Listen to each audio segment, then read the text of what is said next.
Assalamu alaikum wa rahmatullahi wa barakatuh. Alhamdulillah, I'm blessed another day into 30th of Rabiul Awal 1442, 16th November 2020. Thank you, YouTube. Thank you, all subscribers to this channel, all the viewers so far of my videos, and those who support by giving comments and suggestions.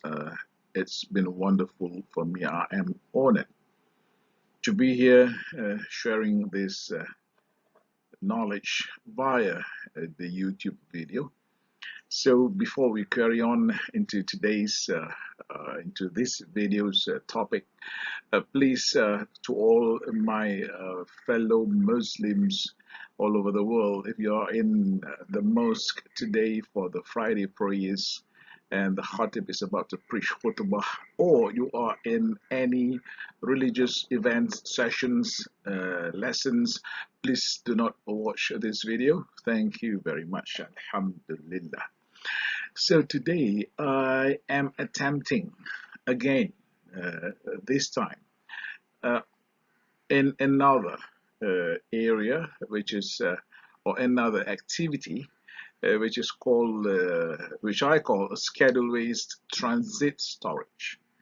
It is not so oftenly addressed in the environmental management system audit, or perhaps when we are doing the aspects impact register. Normally transit storage will be lumped together with the final schedule-based storage area. So this time we'll try to take a look, and the reason why I chose this topic is because of this experience that I had when I was doing pre-certification audit for my client's endeavor in getting ISO 14001 many years ago. I think this picture was taken some time ago. I think it was in the year 2009 or so. Now we went there for an audit, and it was all okay. The environmental management system aspects impact register was all up and well documented. Manual procedures related to the system, and also the aspects impact evaluation, definitions, criterias, and the aspects impact register has all been done pretty well, and not many NCR from my side until I saw this. Whereby there are two drums of what is called schedule waste being placed in one section by the walls of their production area. Yeah, and there was a partition whereby not only I saw this schedule waste there, but also other materials apparently half-used or used solvents. There are other chemicals, being placed in this area. It's partitioned well enough, but only a certain segment, but it is still within what they call a common walking path, and workers would walk around and pass this place, and I saw this. So it is actually plus and minus, okay? And when I saw this, I checked their environmental aspects impact register, and I asked them what activity is this, and they told us that it was a schedule waste transit storage. Fine, nothing wrong with that. Having a transit storage makes sense. But as far as documentation is concerned, I found that it is not stated in the environmental aspects impact register, and that these particular scheduleways, both of which is they are scheduleways. One is SW410, as you could see. Let me show this one. Yeah, this is one scheduleways, and there's another. This is in Malaysia. SW305 are all spent lube oil from machines, and SW410 for this company are all used gloves, which is being used by personnel working in the production and maintenance. And these gloves are well contaminated with all sorts of well, I I could see spots of oil and also chemicals that they've been using, and some coolant. So it is contaminated gloves. So apparently, on a daily basis, we were told that there's quite an accumulation of these used gloves, which is contaminated with lube oil, grease, chemicals, and other kinds of stains, which are related to the materials that's being used in production. And this company is producing one of the, uh, well, I would say, cordial. Okay, and in the production machine, the production area, you could see all sorts of materials, including raw mats, and these gloves are contaminated. So now, this activity is not stated in their aspects impact register, and this site, which is scheduled with storage area, is not indicated at all in their environmental aspects impacts register as an activity. So for that, I have to issue a non-conformance, because something is missing and is not addressed in their environmental management system. They lump it as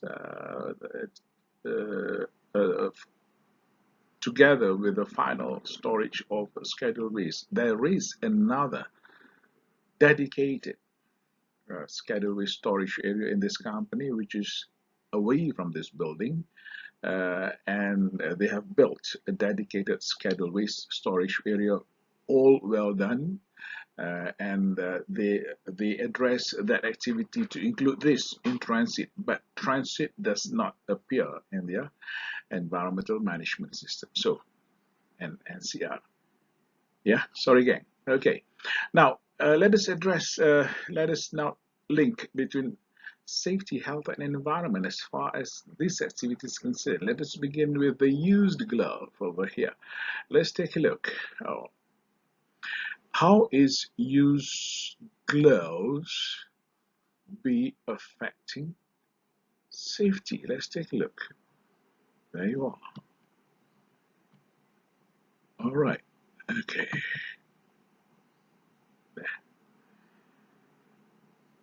Used gloves are contaminated, as you know, contaminated namely with residues of lube oil, grease, even some powder form of raw mats. They even use the gloves to wipe certain parts of the machines for some minor spills, floor, jiggers, hoses, even valves, and transfer flanges when they do all this loading and unloading of raw mat. Okay, now as far as used gloves is concerned, what we could see as far as this transit storage is concerned, storing, say, used gloves, we could see that they are using some reused pallets to store these used gloves. They have refurbished uh, an, a used pallet and also used drums. That what was told to me, and the fact that this used pallets in terms of its structure. Now, this is an expertise of safety and health, again, not me. I learn from them and I try to deliver. I hope it's correct. If it is wrong, I apologize, and please up your comments in this video. That would be very helpful to teach others and including myself of what is correct. Okay, which is good. There's nothing wrong with an innovation reusing all these pallets and drums, but the shape of this pallet has got some broken edges, has got some sharp edges, and I believe as far as safety is concerned, if I'm not mistaken, is all about ergonomics, so that pose some form of potential hazard. And so I would address that. On top of that, there are some other materials leftovers or discarded. I saw some kind of solvent, some kind of cleaner, well, alkali base, and it's all mixed. Even kerosene, these are all used for the machines, I believe. And and also the fact that it is a mixed schedule waste between well, not really mixed in one drum, but the storage is two types of schedule waste, which is SW305 spent lube oil and SW410 used cotton gloves or rags as per Malaysian schedule waste regulation first schedule. So that's the potential hazard. And with that, I believe there are more. If you have ideas, please add on to the comment column below this video. And for that hazard poses some form of potential risk to human worker for injuries, for instance, would be be detrimental to the workers there. They can knock the pallets that's overstepped, or they might knock the drum or any other materials there with sharp edges and perhaps would cause injury. And to address injury, medical attention is needed. Therefore, with medical attention, with all sorts of medical aid, including gauge, including perhaps they don't use iodine anymore, or flavin, or any other materials which comes with bottles and canister, and all this would become waste as far as cottons to wipe on wounds, to address swollen area, ointments, etc. And all this will become medical waste, probably temporarily stored in this premise as well, and that will be causing an environmental impact as soon as it reaches the medical waste incineration plant, causing an environmental impact, perhaps air pollution, and also soil contamination. So that's one cycle of link. Now, if we go reverse order from used gloves, or perhaps this activity would cause also an impact to health by posing potential risk, whereby you could see that the drum lid is not closed, and those perhaps spent used gloves may be contaminated with some chemical or several chemicals in that glove. There is a probability of interactions between those chemicals and the materials of the gloves, or among those contaminants, among the contaminants in the gloves or at the gloves. would pose some kind of a potential hazard, and our friend, the worker, the personnel might get intoxicated with that, and over prolonged exposure may be feeling discomfort and perhaps not able to perform the work accordingly, and that might cause some safety issues. Perhaps accidents happen. He may get some nausea, not able to see correctly, or giddiness, and might cause him to fall and injury, and may spill some of the other chemicals or waste chemicals already stored in the area, and thus causes some spillage, which would eventually cause environmental contamination, probably the floor contamination, and when it is washed, it will flow into the drain and perhaps cause further uh, downstream pollution such as water contamination, etc. So that would be how it has been linked in terms of safety, health, and environment. Now, let's take a look at the environmental management system per se. Let's take a look at the first one of the environmental aspects. I have chosen three. So let's take a look at the first one, which is use gloves. Now, remember, used glove is an environmental aspect. Why? Simply because used glove can interact with the environment or interacts with the environment and cause some subsequent form of environmental impact. How does it, what kind of environmental impact that it would lead to, depending on whether it is an output aspect or input environmental aspect. In this case, SW410 is an output aspect. What sort of interaction would it amount to? Then, since it is an output environmental aspect, we got to look at its life cycle downstream, meaning what happened to it next, that is downstream. And in this case, these used gloves would usually be collected by a recycler. It's one good news, and that recycler would soak it in some kind of detergent or cleaning agent. Well, of course, causing some release of low density vapor pressure and in that facility, and perhaps would lead to air pollution. Even transporting this particular material to those recycler, even the collector, what I mean is collecting these using vehicles to the recycler, burn fossil fuel, and of course releases air impurities from the exhaust.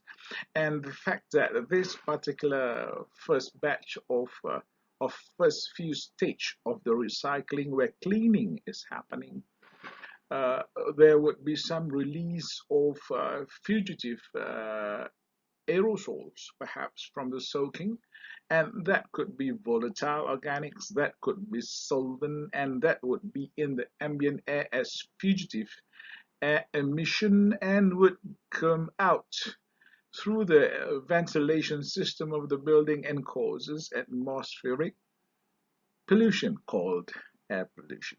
Okay, and after soaking with all these chemicals are being discharged out, becoming so-called industrial effluent, or in other words, wastewater.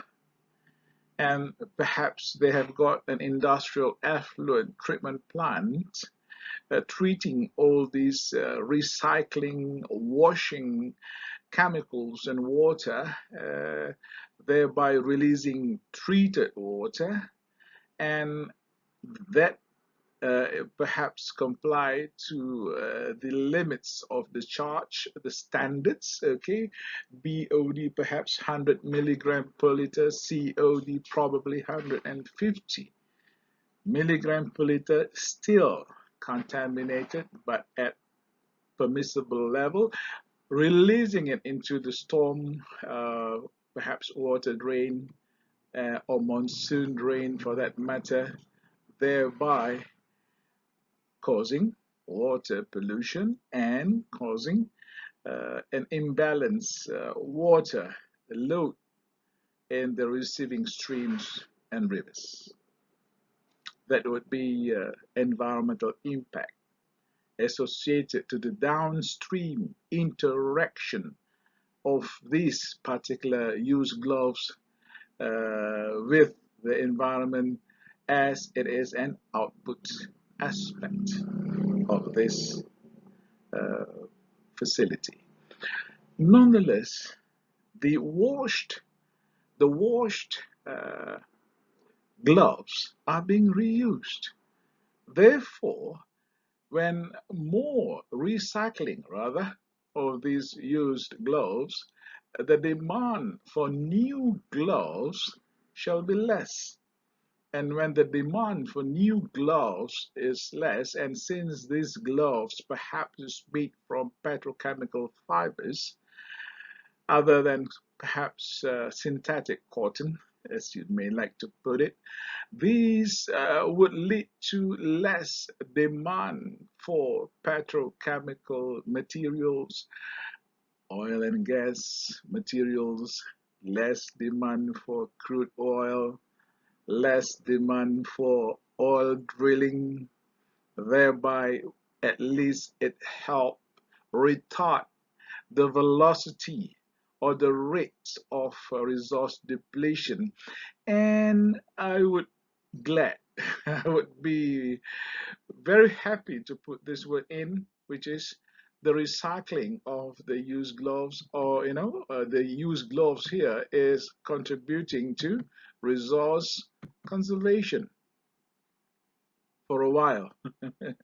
Eventually they will get kaput towards the vast, maybe after 3 or 4 cycles of recycling, it would become solid waste eventually. And that final environmental impact would, of course, be soil contamination if they are being disposed either in the sanitary landfill or secure landfill. At least we see one, resource conservation as an environmental impact is a plus point, at least temporarily, at least for 2 or 3 more cycles. Okay, now that is when we look at used gloves leaving this transit storage. Now, this is a bit peculiar.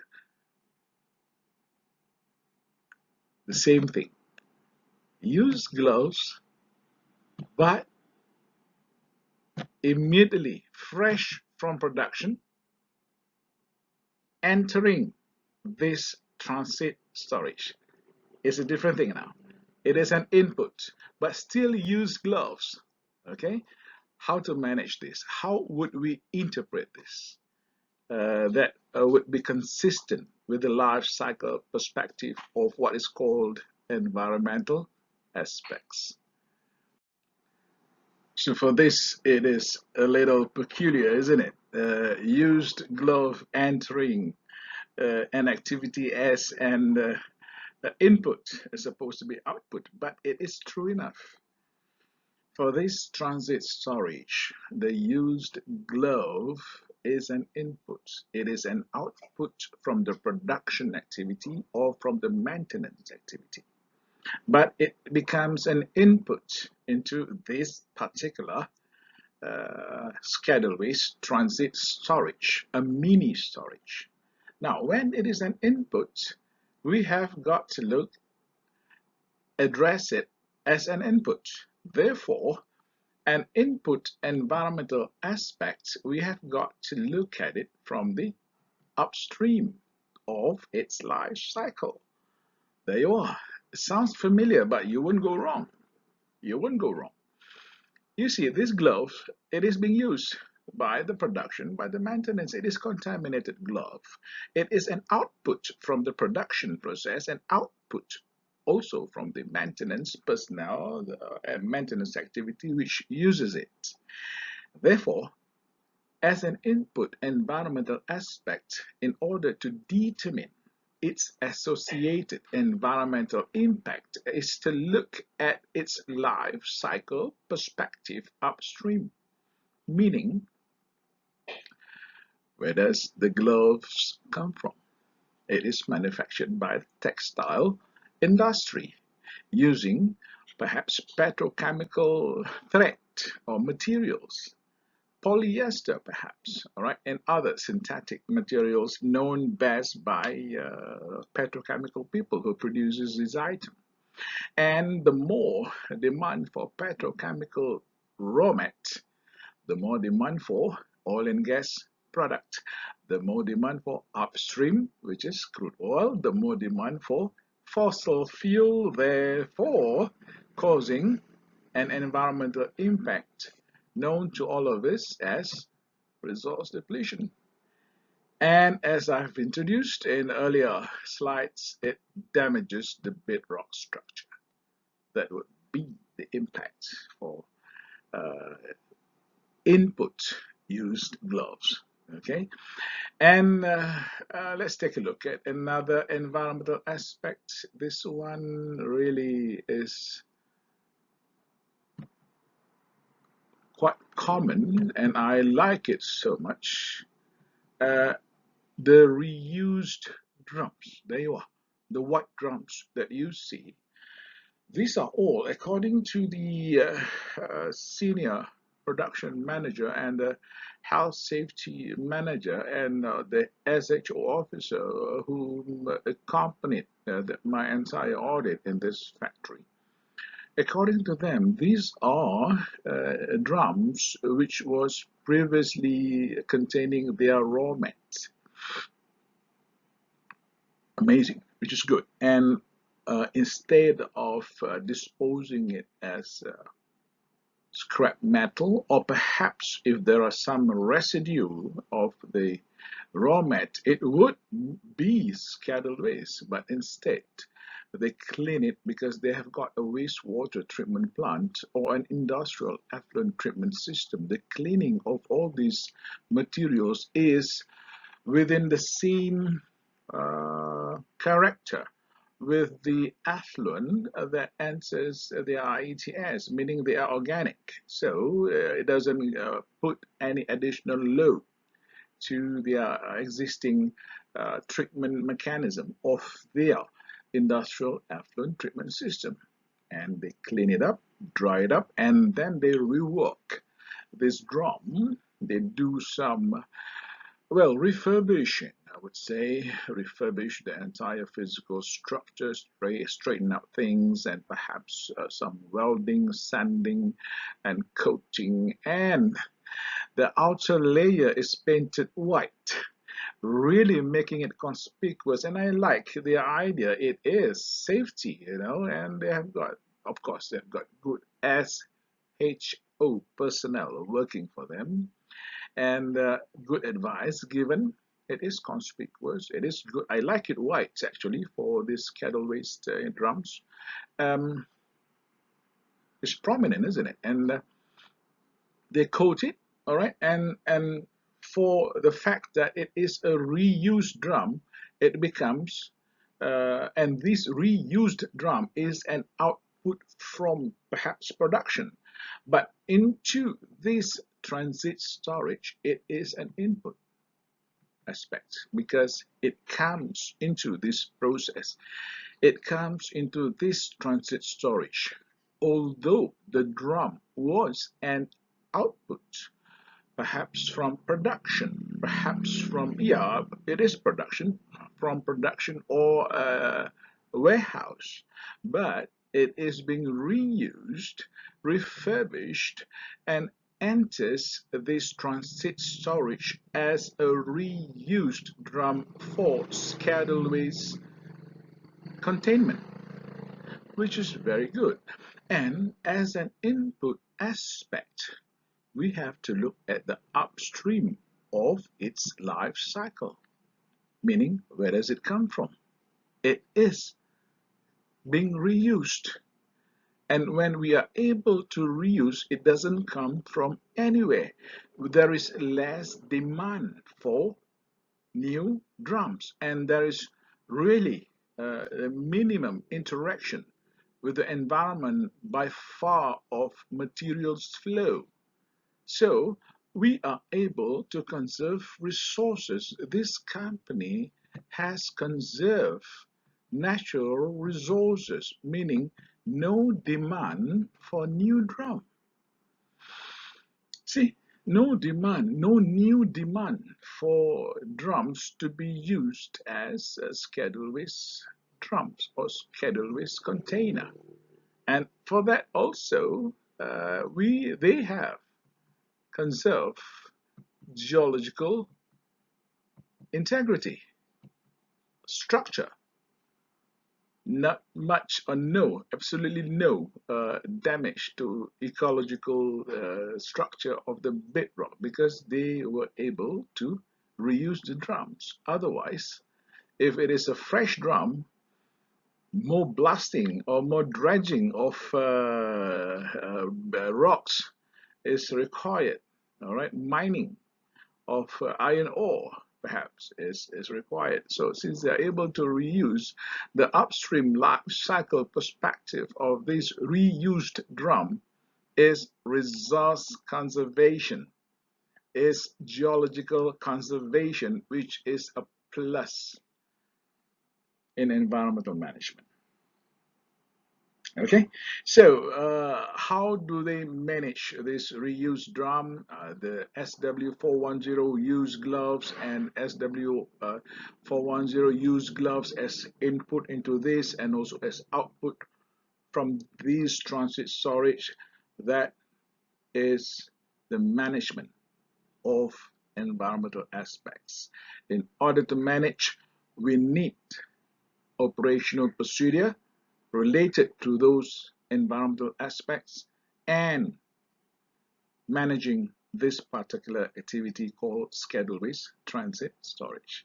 At the same time, environmental management system says environmental management system ISO 14001 is about managing environmental aspects by fulfilling compliance obligation and addressing risk and opportunities. Let's take a look. As far as risk is concerned,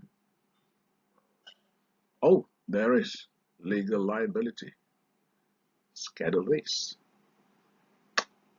If you're in Malaysia, you know this very well. Liability for scheduled waste mismanagement. We have to comply to the scheduled waste regulations. The liability is high, understandable. And also another risk is the drum itself. This drum, in terms of its integrity and durability, would it able to at least stand like 180 days in this factory plus a few more days, at least additional 10 to 20 days in addition to the 180 days until it reaches the final destination where it is being disposed or treated, prescribed premise. So there's a risk so far.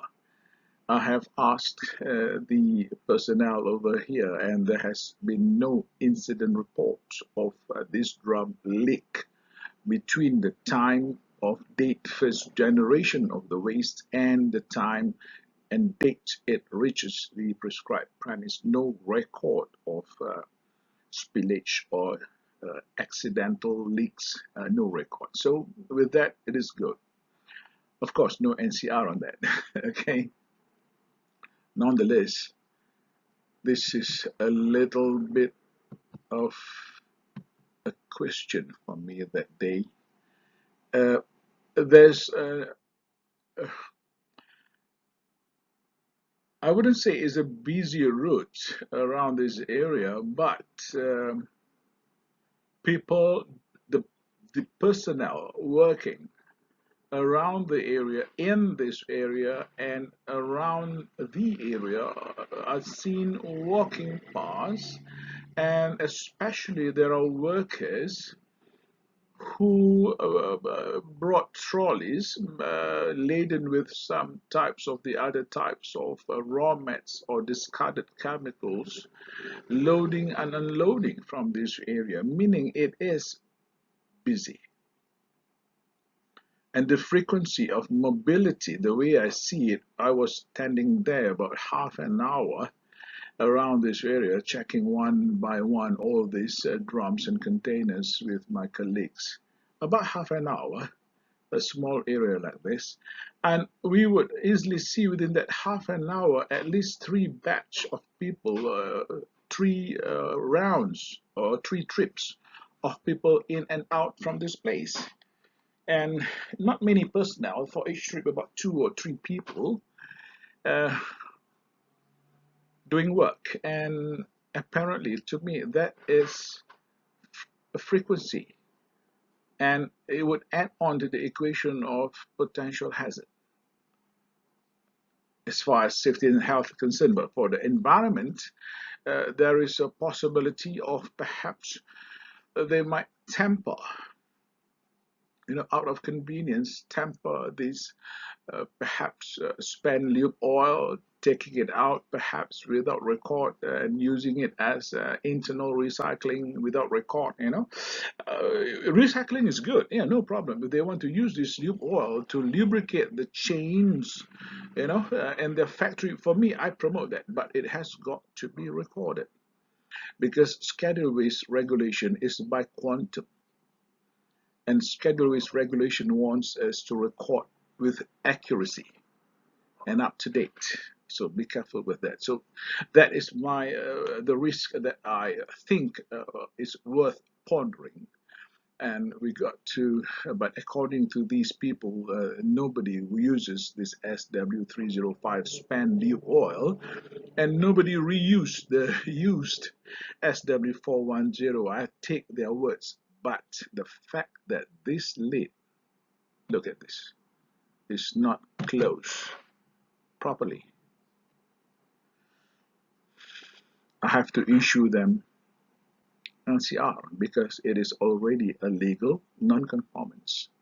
So about 3 NCRs around this area. I'm not an auditor who likes to issue NCR unnecessarily, but if that particular deviation from procedure would lead to environmental risk and probably environmental impact, I would issue NCR, or probably lead to the loss of integrity of the environmental management system via operational control and not complied, then no questions asked, I will issue NCR. Okay, so for the opportunity, apparently this company is heading for waste minimization and also opting on on-site recycling, which is good. This is what we want, and perhaps convert some of the waste into renewed product. They might be viewing the drum, they might be viewing on-site recycling of some of the materials, as like spent lube oil, like spent hydraulic oil. They intend to recycle by reusing those oil for their other machines, which does not require high grade lubricant viscosity, so, and also waste minimization is in practice for this company. So that is about something a bit peculiar in terms of environmental management system. I am glad that I saw this during the audit, and they have not put it in their, they have not listed this activity in their aspects impact register. So there's a gap. So we saw the gap, and we have got to be meticulous. I am trained to be not very detailed, but enough detail not to overlook uh, major gaps.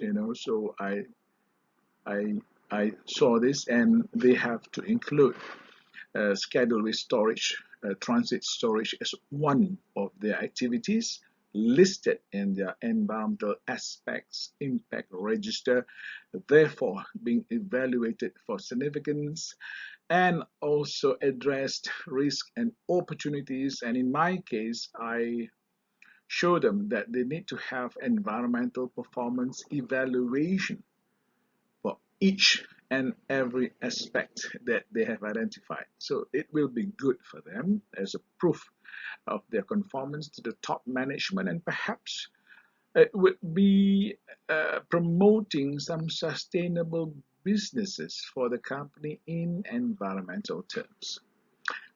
Okay, that's about it for this video. Hope I've done enough. Thank you for your attention. Thank you for watching. Thank you for subscribing. Thank you for viewing. Thank you very much, YouTube. I end this video by wishing everybody in Bahasa Melayu or Bahasa Malaysia, semoga dikurniakan keselamatan, kesejahteraan, kebahagiaan, dan kejayaan kehidupan di dunia dan di akhirat. I wish everybody, whoever you are, wherever you are, whatever faith you have in your life, and whatever you do in your life, this wish, the ultimate wish, universal. Assalamualaikum warahmatullahi wabarakatuh. Hopefully, we will meet again in the next video, inshallah. Thank you.